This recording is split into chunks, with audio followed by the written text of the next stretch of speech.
కోనసీమ అనగానే ముందుగా మనకు గుర్తొచ్చేది చుట్టూ ఎటు చూసినా పచ్చని చెట్లు, పంట పొలాలు, కొబ్బరి చెట్లు, ప్రకృతి అందాలకు నిలయం ఈ కోనసీమ. అలాగే ఈ కోనసీమలో ఒక్కొక్క గ్రామానికి ఒక్కొక్క ప్రత్యేకత ఉంటుంది. అలానే కొత్తపేట మండల పరిధిలోని కండ్రిక గ్రామానికి కూడా ఓ ప్రత్యేకత ఉంది.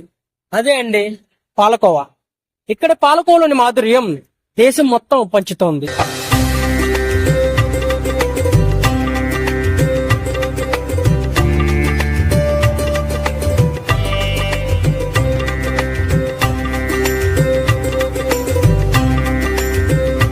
దేశ విదేశాల్లో స్థిరపడే వారు కూడా కోనసీమ వచ్చినప్పుడు ఇక్కడ పాలకోవ అనేది పార్సిల్ తీసుకెళ్తూ ఉంటారు. కోనసీమ జిల్లా కొత్తపేటకు సుమారు 5 కిలోమీటర్ల దూరంలో కండ్రిగ అనే గ్రామంలో శ్రీ ఆదిలక్ష్మి స్వీట్స్ అనే పేరుతో షాప్ ఉంది. ఇది చూడ్డానికి